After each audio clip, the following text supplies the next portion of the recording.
What myth did a company invent to sell their products? The inventors of OxyContin tried to convince the public that it was a addictive-free version of oxycodone. They blatantly lied and were sued for like $500 a while back. They were basically the same ads as the ads for H back in the late 1800s. H was marketed as the safer, non-addictive replacements for morphine. It's probably an urban legend, as I can't find a source for it online, but I remember reading about a company that sold canned tuna advertising its product as being guaranteed not to turn black in the can. Of course, tuna would never turn black in the can, but by saying it won't, it implied that competing brands did sell tuna that turned black in the can. I heard it has won't turn pink in the can, as at the time dyeing the tuna to be pink was what was done and they decided it would be cheaper not to dye it. Still no idea if that is legit or not. Ivory soap. So pure it floats. They whip air into the mixture. It has nothing to do with purity. So cheap it floats. Alka-Seltzer increased sales by changing the recommended dose to 2 tablets instead of 1. The famous plop, plop, fizz marketing campaign was only to increase sales, not based on real medical advice. I'd stop going to the doctor who advises a plop plop fizz. A counterexample, Wonder Bread was widely mocked for their slogan "Build Strong Bodies 12 Ways," since it was just white bread with some added artificial vitamins. As natural foods became more popular, that was regarded as an advertising myth. However, during the Depression, Wonder Bread prevented pellagra and other vitamin deficiencies among alcoholics who had poor diets, but did eat white bread, and saved tens of thousands of lives in the process. Nutella told people their products were a healthy alternative. That beer will spoil if it goes from cold to hot. Coors started this because they had refrigerated trucks and pushed that always cold thing. In reality, most beer is going from cold to hot multiple times while being shipped out. The real enemy of beer is light and time. Skechers shape-ups made your butt more toned and bigger. I bought the Reebok shoes that claimed to do this. A year or so later I got a check in the mail for I think around $30. Apparently they lost a class action lawsuit that the shoes didn't do what they claimed. Mentioning JD Power Awards in an ad means something to you as a consumer. JD Power and Associates rated best car in initial quality. That literally means that the car seems nice at first. I hear soda companies switched from glass to plastic as a cost-saving measure, claiming they were more convenient as you can just throw them away rather than bringing the bottles back for cleaning and refilling. They then blamed consumers for all the additional plastic trash. I remember many years ago Coca-Cola actually came in reusable plastic bottles. The plastic was much thicker and the whole thing was very sturdy. Diamonds are forever. Diamonds are a girl's best friend. 2 months salary. My grandpa used to tell me the story of how he was friends with a guy who created the beverage Talking Rain. The sparkling water became very popular in the 90s and came in a bottle with the story of how the native people of the area found a bubbling spring that seemed to talk as rain fell into it or something. This magical water became the source for Talking Rain. But that was all of course just a lie the guy made up to sell carbonated tap water to idiots. Talking Rain. Some stay dry and others feel the pain. Putting some holes in a cardboard box for a pet rock to breathe was one of the most inspired advertising ploys ever. Freaking brilliant. That my sea monkeys were going to be my new friends. The Disney Vault. I remember during the pre-streaming days of how big a deal Disney made about pulling stuff out of their vault for the last time, making a VHS of Dumbo available for a single Christmas season at $29.99. Even then, people had to know that Disney would sell it as long as people bought it. The slogan "More doctors smoke Camels," implying that Camel cigarettes were some sort of healthy cigarette recommended by doctors. I have an old cigarette tin that advertises, especially designed for sore throats. Clover used to be an intentional part of the American lawn prior to World War II. It thrives in poor soil, fixes its own nitrogen and can survive drought conditions, and was deliberately added to assist with the growth of the surrounding grass. Once weed killer came to market post-World War II, it wasn't long before chemical companies successfully rebranded clover as a weed. Clover is a broadleaf plant and was unintentionally killed alongside the other unfavorable weeds, so it was successfully removed from the picturesque perfect American lawn by chemical companies. Kerrygold butter originally was just a standard butter that happened to be made in Ireland. They released a marketing campaign about how you shouldn't cook with Kerrygold because it was a fancier high quality butter. It ended up working and international sales skyrocketed. So they used the money to actually improve their product so that it would be as it is today, a fancier high quality butter.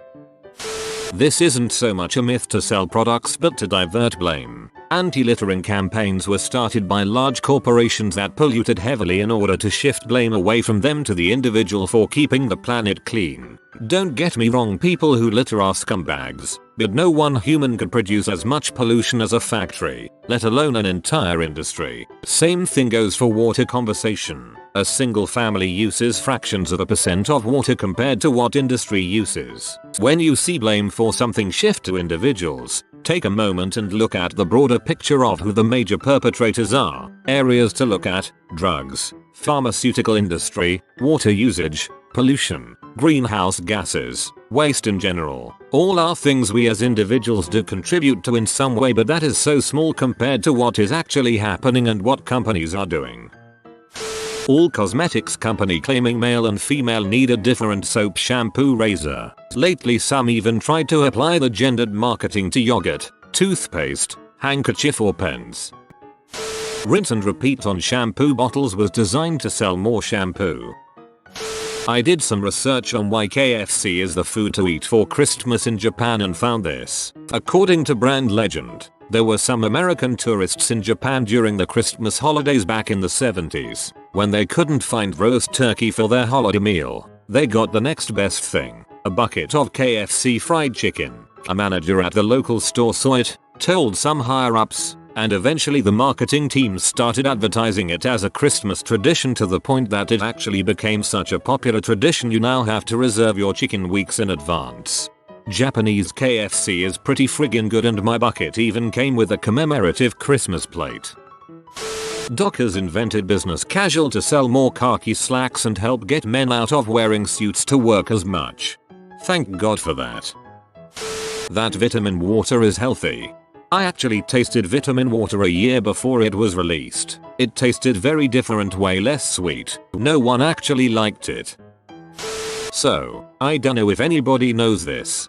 Big tobacco companies have their hand in more than just cigs causing cancer. The reason horrible cancer-causing flame retardants existed in almost all foam inside furniture for decades was because of these companies. In the 1970s, the government was trying to force big tobacco to make the self-extinguishing cigarette, because it was the main cause of household fires at the time. People falling asleep with a cig in their hand. You get the picture. Well, big tobacco made a bunch of crappily conducted research, as well as spread propaganda for years that it wasn't the cig, which they didn't want to change at all, but that furniture is poorly insulated and catches fire easily. So, skip to about 1990, and people start realizing all these carcinogens are in breast milk, and huge ppm counts of bad crap in humans, caused mainly by people living with this degrading flame retardant coated foam. Firefighters' cancer rates also skyrocketed because of this. Smoke death due to the fire retardant burning also spiked. It took something like 10 years or so for a crap load of lawyers and legislators to finally get the law changed in California, the last state requiring flame retardant coated foam. And even then it's still being battled because the chemical companies that sold the flame retardant make so much money off it. My dad was a building code inspector. When I would talk to him about his smoking 3 goddamn packs a day, he'd quip that there was more arsenic and carcinogens in the furniture and carpets than he smoked a day. Water memory to sell homeopathy products. The colorful flowers in your yard are actually terrible weeds. Spray toxic chemicals on your property weekly. But I like dandelions. Plus you can eat them. Women love the smell of an entire can of Axe body spray, which was believed by every teenage boy for years. They also used to give those trial-sized cans out by the fricking case in middle and high school. Our entire locker room always reeked of that crap because we would take full cans of it and slap them with our track spikes and they'd shoot off across the locker room like a rocket. They also made amazing flamethrowers. Our locker rooms were like Baghdad back in the day. Literally any company that claims detoxifying properties. What toxins?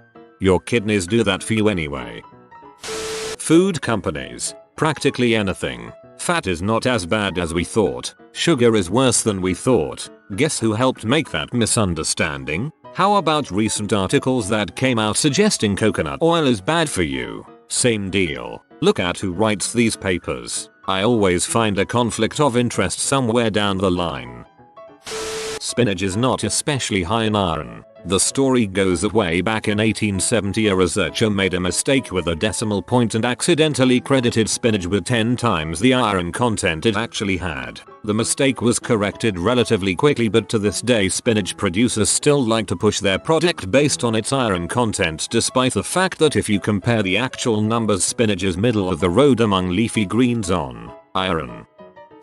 Low fat products, which we were told was good for you because fat is bad. Turned out it was BS because the low fat products had more sugar in it to compensate for taste. More sugar carbs is the real cause of many diseases we have. The smoking industry used to claim it was healthy. Electrolytes are what plants crave. Brawndo, it's got electrolytes. Valentine's Day, Mother's Day, Father's Day, just about any Hallmark holiday. Mother's Day was actually created as an anti-war holiday and then, like everything else, ended up commercialized. 3 film students vanish after traveling into a Maryland forest to film a documentary on the local Blair Witch legend, leaving only their footage behind. I don't think you can adequately explain to someone who grew up with the internet how terrifying it was to not know whether the Blair Witch Project was real or not. It was before all the found footage movies took off and everyone was pretty sure it wasn't real, but not sure enough to not be a little terrified.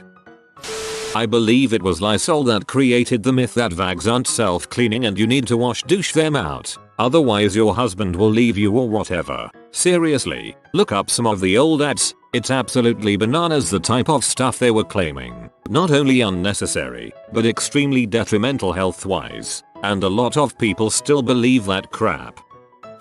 That oranges are loaded with vitamin C. There's more vitamin C in a bell pepper than in an orange. 2. I just read about this in a book a couple months ago. The man who invented toothpaste deliberately put in mint and other flavors along with a chemical that causes your gums to tingle so that when you wake up in the morning you crave the mint and the tingling feeling on your gums. That is why your mouth feels atrocious if you do not brush every morning. Not a myth per se, but they sold a product that perpetuated itself forward as people used it more and more. You have been visited by the romantic doggo. Comment love is magic so you never fall in the friend zone. If you are new to the channel, you can subscribe. I publish new videos every day. Until then, check another video, or don't. Either way, have a great day you magnificent people.